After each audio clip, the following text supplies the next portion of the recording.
Hey everyone. I thought today I would do a video about water and the different ways that you can source water, whether you're out like we are, way out away from the conveniences of city water and you need a well like we have, or whether you have access to a spring or any other type of natural source of water. There are different ways to um, keep that resource close to you. We, for instance, have a 2,500 gallon storage tank that we pump water into and try to keep it full at all times and use it for watering things like our fruit and nut trees and just the different bushes and shrubs and things like that that we have out here in our front yard.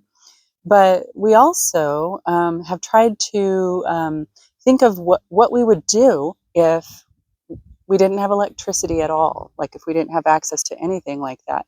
And what we came up with is this particular one.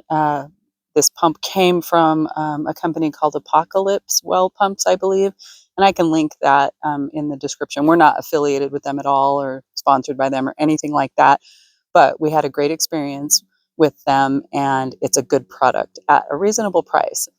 And so, and the owner is very helpful. So I never mind shouting out companies that do a great job there. So what we decided to do is go ahead and add this to our well in case we don't have access to electricity. So, and this handle is an additional cost. I think it was like $90 more, because what it comes with is like a bicycle tire pump handle, like a T handle or something.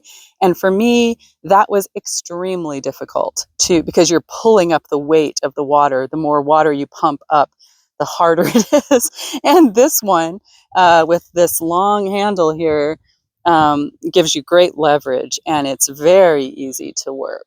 And so I'm able to use it easily. And I'm actually going to experiment this year with watering some of my garden with this water that I can pump up this way. So we'll try that out and see how it works. But we wanted to have it in place just in case, because there are, not too long ago, we had 2 days in 2 weeks where our electricity went out. And it wasn't our error, it was just a problem that the company had. And one of those days, it was like 12 hours, 11 or 12 hours that we didn't have water at all. And if that had been midsummer, um, it could have been a problem if we didn't have any way to access water at all, because we have animals, we have chickens, we have other animals that we need to make sure have access to water, and have pretty large gardens, and just other things that you want to make sure and uh, have the ability to get water to, since it's such a precious resource. We also want to, be very careful with it. So, on top of having ways to access water, we also want to do things. What we do here is we try to, and over here you can see I had mulch around this plum tree, and my chickens just scratched it into oblivion. I'm going to have to re-mulch that before we get to the hot weather. But we do try to heavily mulch and keep things as shaded as possible whenever necessary.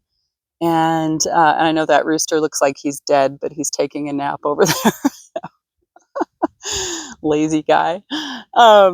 But anyway, yeah, we just are always, especially in the summer, we're always trying to make sure that we have access to enough water to make sure things are not going to die, and also to make sure that the things that we're trying to accomplish, like growing food and things like that, can happen. So just something to think about, and different ways to make sure that your gardens or your trees or things like that are well watered, is to have water spikes in the ground, just a hollow tube with perforations in it that you can fill that tube and then it will slowly water.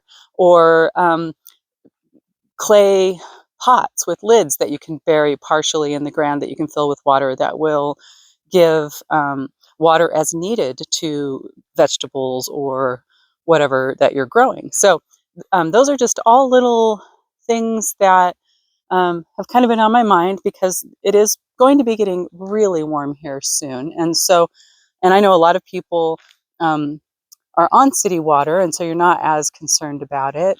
But oh, we got a little bee up there um, pollinating. Oh, a couple of them pollinating my apricot tree. Thanks, guys. But yeah, it's just something that was on my mind, and I thought I would share some of the information that we've kind of gleaned over the years about how to make sure and have water accessible here on our property. And I'd like to know what other people do too. People who are completely off grid, that have no electricity, or um, things like that.